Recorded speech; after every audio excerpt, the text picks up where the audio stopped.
Assalamualaikum warahmatullahi wabarakatuh. Kembali lagi bersama aku Rista di my channel.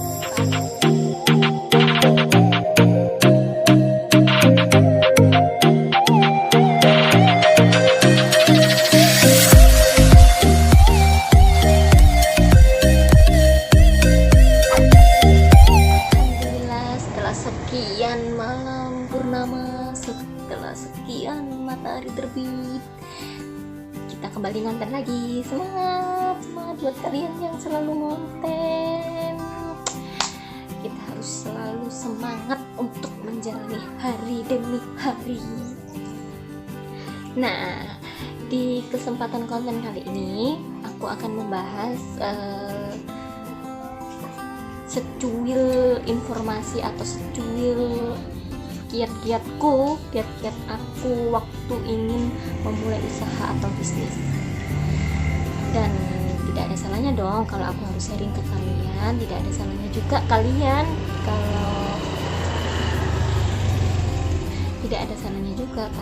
kalau ingin menambahkan apa yang kurang dari aku, yang tersampaikan itu kurang buat kalian bisa tambahkan di komentar ya. Oke, jadi di kesempatan ini aku akan menjelaskan 5 dasar dalam memulai usaha bisnis.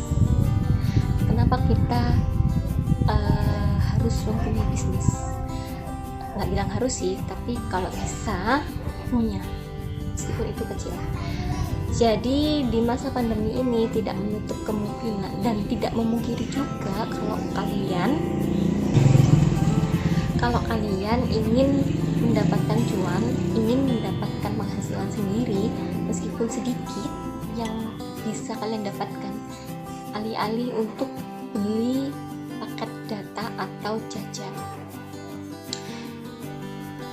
Dan buat kalian yang anak, yang posisinya sekarang sebagai anak, pasti kalian ingin memikirkan bagaimana caranya ya biar aku tidak menyusahkan kedua orang tuaku, biar aku tidak minta ke orang tuaku, dan aku bisa menghasilkan uang sendiri.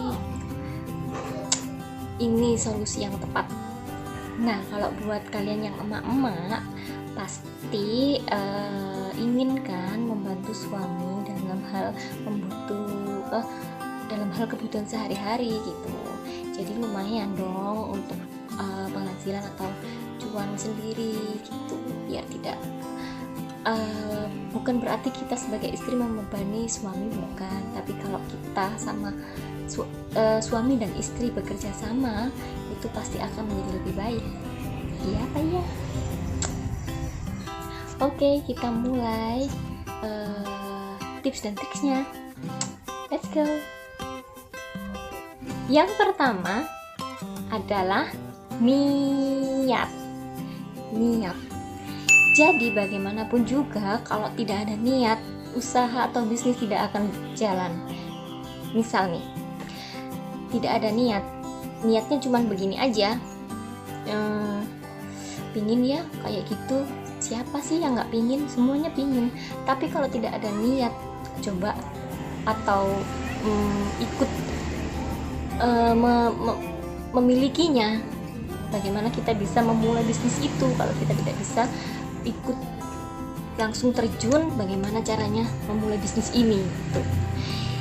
Kemudian kalau sudah niat, maka niat itu juga harus dibesarkan dengan cara kita boleh coba-coba, tapi jangan untuk main-main. Terkadang bisnis itu bisa terbentuk karena coba-coba. Dari awalnya coba-coba, iseng, bisa jadi bisnis yang besar dan berkembang. Itu tidak jarang kita jumpai kan ya. Nah, karena niat itu, kita jadi tahu seberapa besar niat kita untuk membangun bisnis itu. Kalau niat kita masih kecil atau setengah-setengah, maka kalau kita ingin memulai bisnis itu, pasti nanti di pertengahan kita mengerjakan bisnis atau usaha itu pasti akan stuck atau timbul rasa malas dan ogah-ogahan untuk melanjutkan lagi. Kenapa? Karena itu tadi, niatnya kurang, powernya kurang full niatnya kurang full, kurang bulat, tekadnya juga kurang bulat gitu. Dan niat itu juga harus lillahi ta'ala ya, karena kalau tidak lillahi ta'ala sulit kita mendapatkan usaha yang penuh manfaat dan barokah. Yang kedua yaitu peluang. Kenapa setelah kita membahas niat langsung ke peluang? Sebenarnya begini, kalau sudah niat itu sudah bagus, meskipun kita belum bisa memulainya dengan cepat, tapi udah niat itu sudah bagus banget. Nah, kalau sudah niat, cari peluang. Ini catatan ya. Kalau sudah niat, bukan berarti kita langsung ujuk-ujuk langsung bangun usaha, mendirikan bisnis atau memulai bisnis itu tanpa melihat peluang lebih dulu. Jadi kalau sudah punya niat, jangan terburu-buru atau jangan tergesa-gesa. Jadi kita harus melihat peluang di sini. Kenapa perlu? Dan peluang di sini juga membutuhkan waktu yang panjang. Kenapa? Karena kita melihat ke sekitar dulu, melihat peluang sekarang. Kita bagusnya itu memulai usaha atau bisnis ini di bidang apa gitu, retail kah, kemudian ini deh di masalah perkainan kah, perkerudungan kah, perjilbaban kah, atau handicraft atau handmade atau kuliner atau ya banyak lah. Nah, lihat di sekitar kalian, terutama di sekitar rumah ya, minimal cakupan kecamatan lah, kecamatan atau kabupaten. Di situ dilihat apa yang kira-kira di situ belum ada dan apa yang kira-kira di situ dibutuhkan. Kalau kita sudah tahu di situ apa kebutuhan masyarakat di sekitar situ, dengan apakah sudah ada atau belum yang mempunyai bisnis ini, banyak atau tidak, itu perlu banget. Jadi kalau misalnya sudah banyak, misalnya usaha jilbab, lah di tempat kalian jilbab ini sudah banyak. Kalau kalian ingin memulai usaha jilbab juga, besar kemungkinan itu jadi kompetitornya banyak. Kompetitor itu adalah pesaing untuk market kita. Jadi target pasar itu orang-orang yang ada di sekitar itu atau masyarakat yang ada di situ akan terpecah. Mana yang ke toko A, ke toko B, toko C dan D. A sampai D ini semuanya jilbab. Ya, paham. Kalau memang rezeki sudah diatur oleh Yang Maha Kuasa. Benar sekali.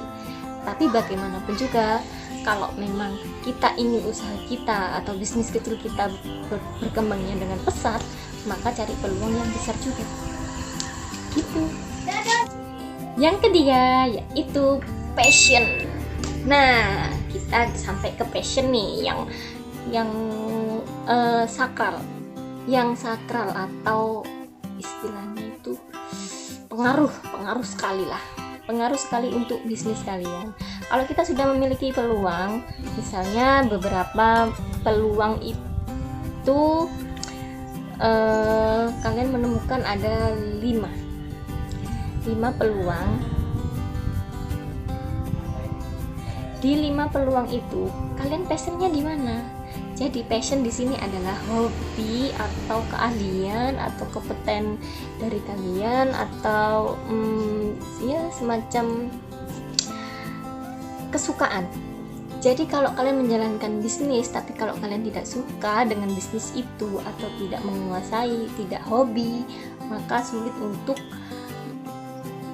dikembangkan. Kenapa kok sulit dikembangkan? Karena bagaimanapun juga usaha atau bisnis yang kita jalankan itu harus sesuai dengan passion kita. Lagi-lagi kenapa? Karena saya sendiri pun sudah mengalaminya. Jadi kalau kita tidak passion atau tidak suka dengan bisnis yang kita jalankan, maka pasti di tengah-tengah kita akan macet.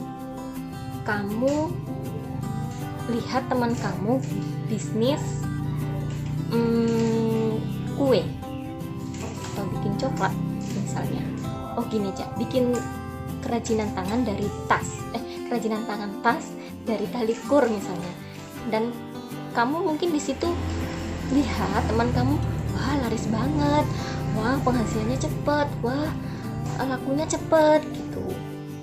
Kamu ikut deh, akhirnya belajar dengan teman kamu, belajar terus dan akhirnya bisa. Tapi setelah itu dari waktu ke waktu kamu akan merasakan rasa titik jenuh atau istilahnya itu, aduh ini apa sih gitu, aduh ini apalagi sih, capek, pasti seperti itu.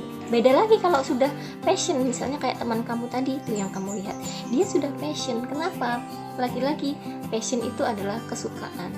Dia memang suka dalam hal kerajinan tangan, dan bahkan dia tertantang untuk bikin model-model baru, dia tertantang untuk mendapatkan ilmu baru, dia bahkan haus akan ilmu bagaimana caranya usaha dia yang dari talikur tadi, tas dari talikur tadi itu berkembang. Dia bahkan mungkin rela mengikuti kelas training begitu. Karena apa? Karena dia sudah passion, jiwanya itu sudah menyatu banget, jiwanya itu sudah suka banget. Kalau sudah suka banget itu susah ya dilepasin, bahkan semakin dicintai gitu. Beda lagi dengan orang yang passionnya usaha tapi tidak mau dari tangan. Jadi contoh misalnya kayak yang di pasar atau di online shop yang menjual fashion. Kalau yang menjual fashion, mereka pasti kan ambil supplier gitu kan, kemudian dijual kembali olehnya. Nah di sini passion dia adalah berdagang. Sama, saya juga berdagang tapi dalam hal yang ada produksinya. Dan sedangkan orang ini tadi adalah passionnya berdagang dan mengembangkan bagaimana caranya yang dia ambil dari supplier itu bisa berkembang di dia gitu. Jadi sekali lagi passion itu berbeda-beda ya. Intinya adalah memulai bisnis dengan apa yang kamu suka, apa yang kamu hobikan, apa yang membuat kamu nyaman dan tidak tertekan. Itu yang namanya passion.